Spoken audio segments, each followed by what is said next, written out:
The year was 2016, a year that would be etched in the annals of financial history. The world watched in disbelief as news broke of a brazen cyber heist targeting the central bank of Bangladesh. It was a heist that would send ripples across the globe. This wasn't just any bank robbery. The attackers, a group of sophisticated cyber criminals, aimed to steal nearly $1 billion. They meticulously planned their attack, exploiting every vulnerability they could find. Their target, the Bangladesh bank's account at the Federal Reserve Bank of New York. This account held vast sums of money, making it a lucrative target for the cybercriminals. This audacious plan sent shockwaves through the global financial system, exposing vulnerabilities that few had imagined. The financial world was left reeling, questioning the security of their own systems. The Bangladesh bank heist wasn't just about the money, it was a stark warning. A warning that no financial institution, no matter how secure they believed they were, was safe from the reach of cybercriminals. It highlighted the fragility of our increasingly interconnected financial world. The heist underscored the need for stronger, more resilient security measures. It showed how cybercriminals could exploit the very systems designed to protect our money. The heist was a wake-up call, revealing the gaps in our cybersecurity defenses. The heist became a watershed moment, forcing banks and financial institutions worldwide to rethink their cybersecurity measures. It led to a global overhaul of security protocols, aiming to prevent such a breach from ever happening again. To understand the audacity of the heist, we need to delve into the world of central banking. Central banks are the backbone of a country's financial system, managing currency, money supply, and interest rates. They play a crucial role in maintaining economic stability and ensuring the smooth functioning of the financial system. Bangladesh Bank, like many central banks, held a significant portion of its foreign currency reserves in an account at the Federal Reserve Bank of New York. This account is vital for the country's international trade and financial transactions, acting as a safeguard for economic stability. This account allowed Bangladesh to make international payments and manage its currency reserves. It facilitated the smooth flow of money across borders, ensuring that the country could meet its financial obligations and engage in global commerce. But accessing this account wasn't as simple as walking into a branch. The security measures in place were stringent, designed to protect the nation's wealth from unauthorized access and potential threats. The key to moving money between central banks is the SWIFT network. This network is the lifeline of international banking, enabling secure and reliable communication between financial institutions worldwide.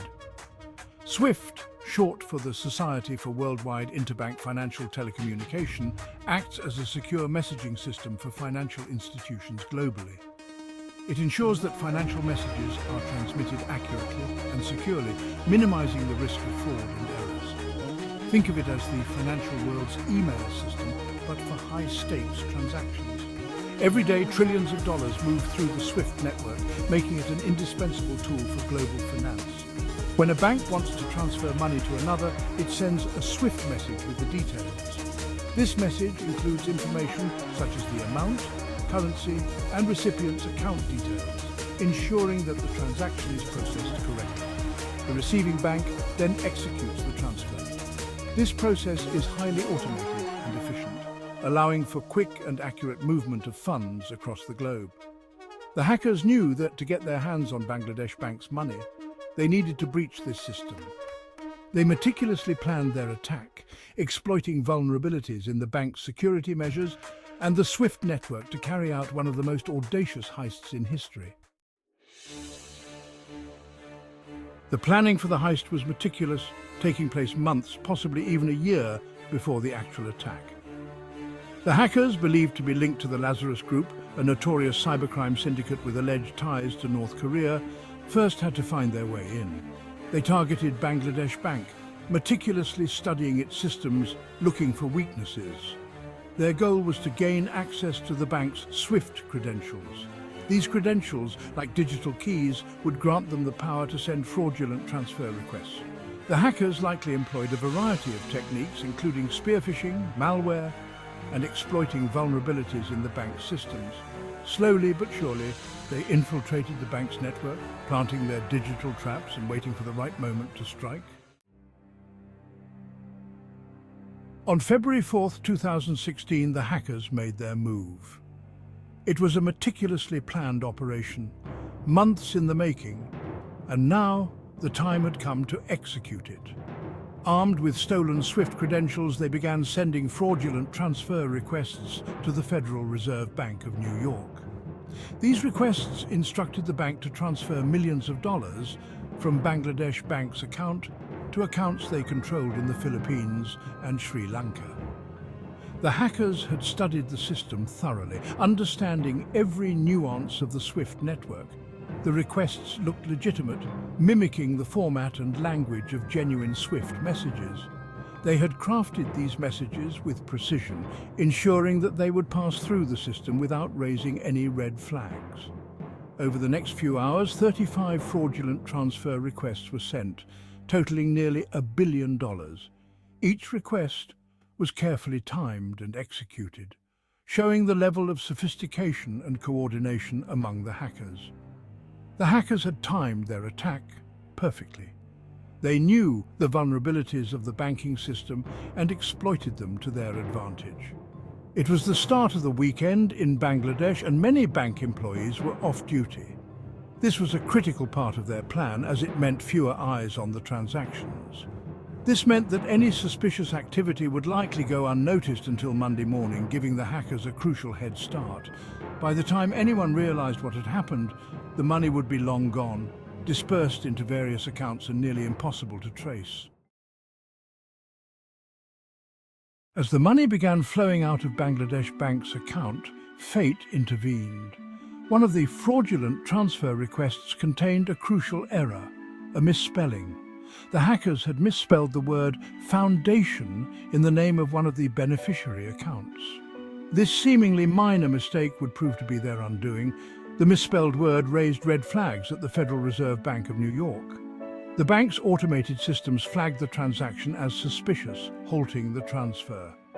This typo, a stroke of luck for Bangladesh Bank, ultimately prevented the hackers from making off with the entire sum. However, by the time the alarm bells sounded, the hackers had already successfully transferred $81 million. With millions of dollars in their possession, the hackers now faced a new challenge: laundering the stolen funds. They needed to move the money quickly and discreetly, making it difficult to trace back to them. Their chosen destination, the Philippines. The Philippines, with its bustling casinos and lax anti-money laundering regulations, provided the perfect environment for the hackers to clean their ill-gotten gains. The money was transferred to accounts at several Philippine banks, then quickly moved through a complex web of transactions involving money remittance services, casinos, and currency exchange counters. As the scale of the heist became clear, a global investigation was launched. The FBI, alongside authorities from Bangladesh, the Philippines, Sri Lanka, and other countries, began piecing together the intricate details of the attack, following the money trail and trying to identify the masterminds behind it. The investigation was complex and challenging. The hackers had covered their tracks well, using sophisticated techniques to obscure their identities and locations. However, investigators slowly began to unravel the threads of the conspiracy, uncovering clues that pointed to the Lazarus Group, a cybercrime syndicate with alleged ties to North Korea. The Bangladesh bank heist sent shockwaves through the global financial system. It exposed significant vulnerabilities in the way banks and financial institutions protect themselves from cyber attacks. The heist highlighted the ease with which sophisticated criminals could exploit weaknesses in systems and steal vast sums of money. The attack served as a wake-up call for the financial industry, prompting banks and regulators to reassess their cybersecurity measures. The SWIFT network, once considered impenetrable, was revealed to have vulnerabilities that hackers could exploit. Banks began investing heavily in cybersecurity, strengthening their defenses and implementing stricter security protocols.